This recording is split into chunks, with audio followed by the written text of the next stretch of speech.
Selamat siang, di sini saya akan mempresentasikan perencanaan bisnis online shop.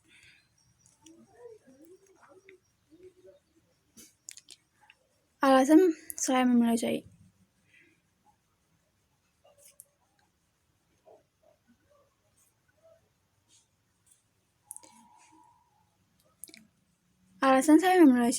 memilih usaha ini, pada saat ini banyak orang yang ingin mendapatkan barang yang mereka butuhkan dengan mudah dan cepat seiring berkembangnya teknologi.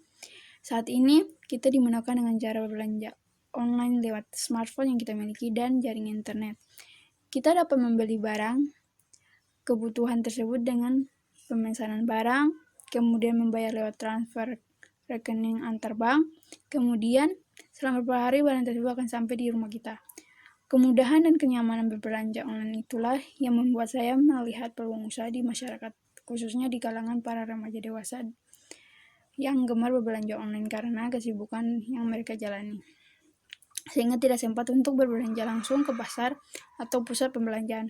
Hal ini membuat saya tertarik untuk berwirausaha dengan menjual berbagai macam produk kebutuhan wanita remaja hingga dewasa. Visi dan misi dalam usaha ini. Visi dalam usaha ini adalah menjadi online shop masa kini yang mengutamakan kepuasan pelanggan. Sedangkan misinya adalah yang pertama, berorientasi pada pemenuhan kebutuhan pasar. Yang kedua, menyediakan barang yang modern dan berkualitas tinggi. Yang ketiga, menjual barang dengan harga ekonomis. 4, menjamin barang sampai kepada pembeli. 5, menjalin kerjasama dengan berbagai supplier barang. 6, memasarkan barang dengan menarik agar meningkatkan minat pembeli. Bersaing secara sehat dengan para pedagang sejenis. Strategi pasar. Yang pertama,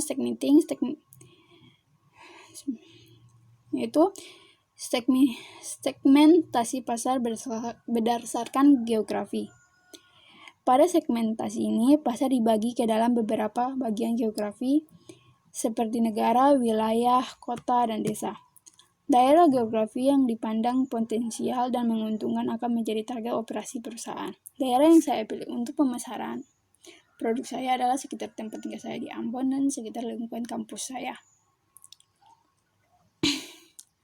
Segmentasi pasar berdasarkan demografi. Pada segmentasi ini, pasar dibagi menjadi kelompok-kelompok dengan dasar pembagian usia, jenis kelamin, tingkat ekonomi, dan tingkat pendidikan. Sasaran utama saya adalah perempuan remaja hingga dewasa.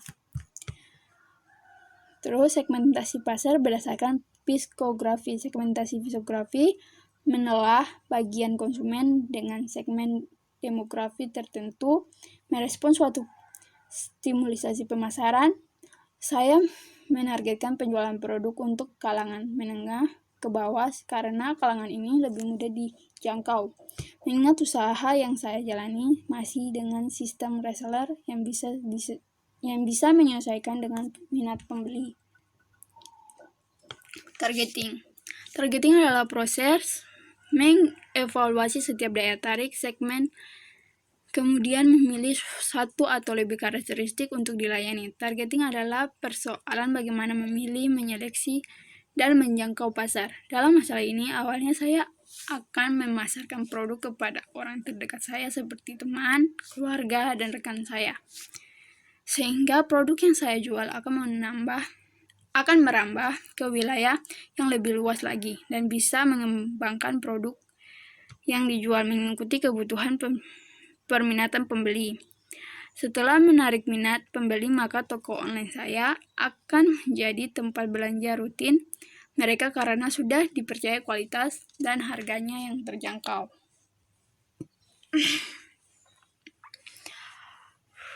Positioning. Apabila target pasar sudah jelas, positioning adalah bagaimana kita menjelaskan posisi produk kepada konsumen. Apa beda produk kita dibandingkan kompetitor dan apa saja keunggulannya. Dari produk yang tersedia di toko online saya lebih mengutamakan kepuasan pelanggan dengan menjual produk berkualitas tinggi dan dapat dipercaya. Keorisinalannya sehingga pada akhirnya konsumen akan beralih membeli dari beralih membeli dari toko saya. Analisis SWOT.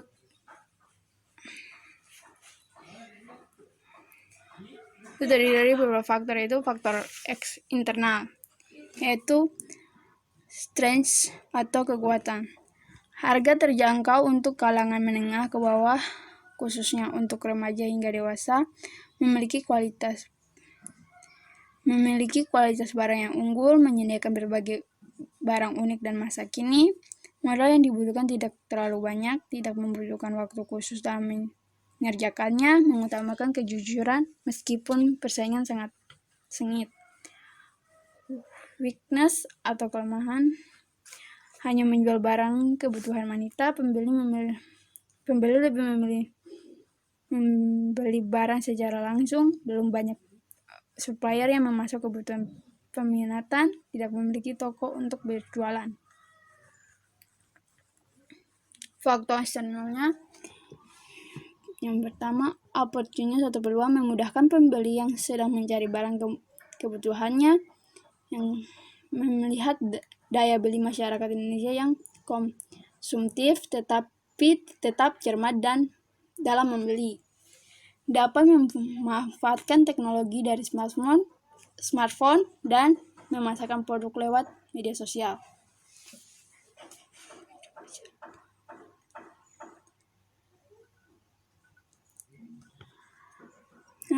Third, ancaman. Pelayanan yang kurang cepat karena bentrok dengan waktu kuliah. Pembeli belum terbiasa berbelanja online sehingga tidak percaya dengan kualitas barang yang dijual. Banyak pembeli lebih memilih toko lain karena harga barang yang dijual lebih murah. Pesaing banyak menggunakan strategi pemasaran yang lebih menarik minat pembeli. Apabila cuaca sedang tidak mendukung sehingga terjadi keterlambatan pengiriman barang sampai ke pembeli, terjadi kekosongan barang yang diminta dari supplier sehingga pembeli beralih ke toko lain, terjadi kesalahan alamat penerima barang yang dari pihak pengiriman paket. Strategi pemasaran. Pertama, produk-produk yang disediakan antara lain di usaha saya adalah penjualan baju, penjualan celana, penjualan tas, penjualan softlens, penjualan jam tangan, penjualan kacamata, penjualan aksesoris, dan penjualan kerudung dan lain sebagainya sesuai dengan kebutuhan pasar dan kegiatan konsumen.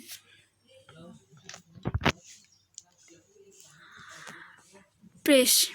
Strategi penetapan harga yang digunakan dengan berbagai faktor penentu sehingga nilai tambah, positioning kompetitor, daya beli, dan lain-lain dengan mempertimbangkan beberapa faktor, terutama kenaikan BBM dan harga jual dari supplier. Harga yang ditetapkan diusahakan berada jauh di bawah harga pasar atau kompetitif sehingga dapat menarik minat pembeli. Harga yang kami tawarkan berkisar antara baju dari harga 40.000 sampai 90.000-an, celana dari harga 50.000 sampai 250.000, tas dari harga 30.000 sampai 200.000 rupiah, software dari harga 35.000 sampai 65.000, jam tangan dari harga 38.000 hingga 50.000 rupiah, kacamata dari 36.000 sampai 75.000 rupiah, aksesoris dari 8.000 sampai 50.000 rupiah, kerudung dari 30.000 sampai 60.000 rupiah.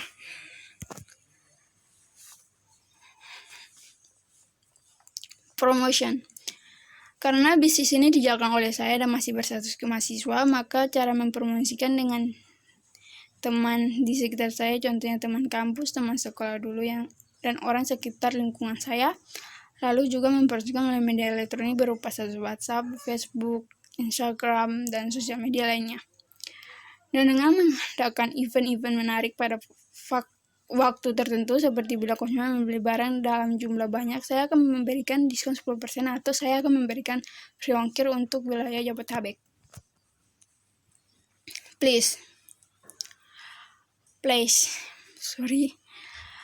Lokasi atau tempat yang kita masuki juga menentukan keberhasilan mengharap target pasar. Namun karena usaha yang saya jalankan ini merupakan online shop, jadi saya tidak memerlukan tempat berjualan tetap seperti toko, ruko, atau outlet yang menjadi tempat berjualan, karena usaha ini fleksibel, dapat dilakukan di mana saja dan kapan saja.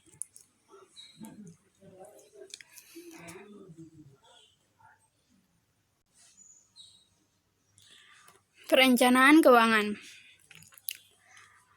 Permodalan untuk modal awal saya mengedar uang tabungan saya sebesar 200.000. Perkiraan pendapatan itu pendapatan pertama itu harian itu 200.000, bulan 800, tahunan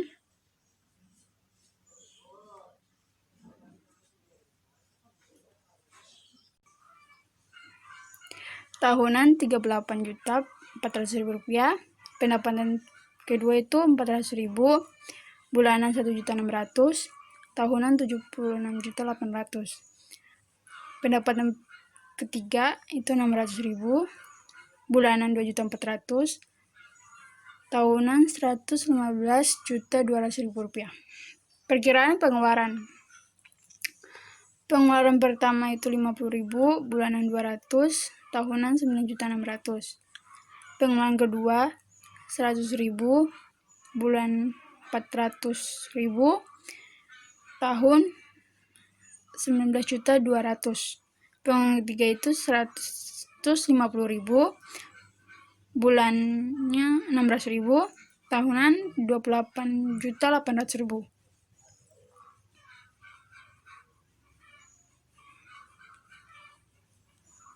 Perkiraan keuntungan. Keuntungan pertama itu harian pertama 50.000, bulan pertama itu 400.000, tahun yang pertama 9.600.000.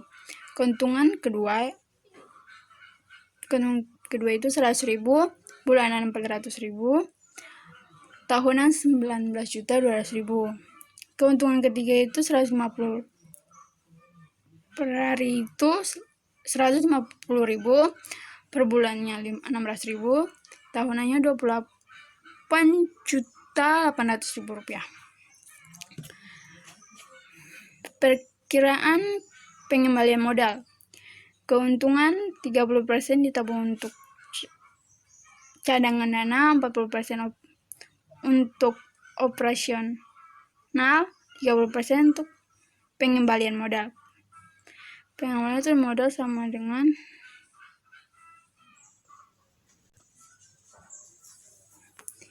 pengembalian sama dengan titik-titik bulan, 30% kali keuntungan per bulan. Cadangan keuntungan. Cadangan modal itu 30% kali 400.000 sama dengan 120.000. Operasional itu 40% kali 400.000 sama dengan 160.000. Pengembalian modal 30% kali 400.000 sama dengan 120.000. Pengembalian modal. Modal itu sama dengan 30% keuntungan per bulan.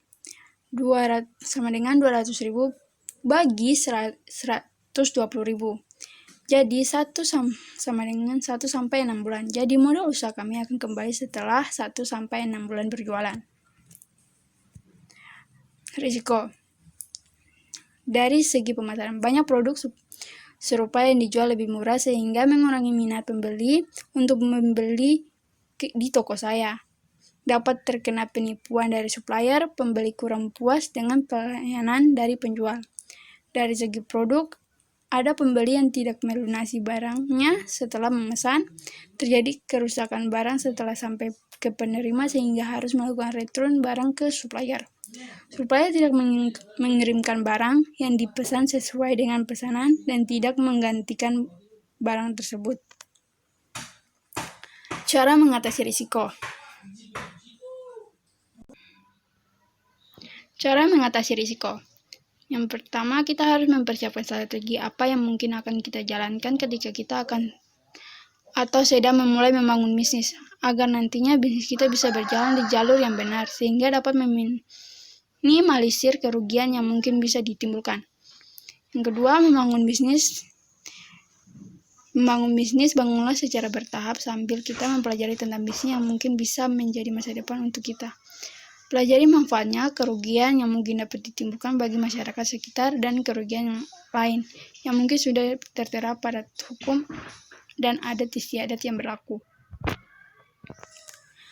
Yang ketiga, memanfaatkan sosial media lain untuk mengatasi masalah-masalah di dalam toko saya untuk mencegah keterpurukan reputasi toko online shop saya. Jika sistem jual beli dilakukan dengan ketentuan yang lebih aman, misalnya untuk penjualan dengan kredit sebaiknya diamankan dengan jaminan yang harus diberikan pelanggan. Yang kelima, menjaga selalu kualitas produk dan pelayanan prima. Jangan mudah tergiur dengan sesuatu yang terkesan instan dan meragukan. Tetap loyal terhadap produk dan mutu yang saya berikan kepada pelanggan. Pengembangan usaha. Selain menjadi reseller, saya juga akan berusaha menjual produk yang lebih bervariasi dan tidak hanya produk kebutuhan untuk perempuan saya. Saya juga akan berusaha untuk menyempurnakan pelayanan kepada pembeli yang sudah menjadi langganan di toko online saya, sehingga pembeli merasa nyaman berbelanja online dan tidak beralih ke kompetitor.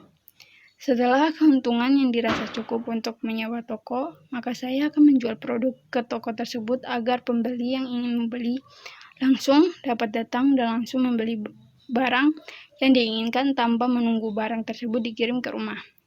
Upaya pengembangan usaha harus menyesuaikan dengan perkembangan zaman dan kebutuhan masyarakat yang diperlukan. Semakin banyaknya penciptaan lahan usaha, maka akan mengurangi pengangguran di dalam negeri.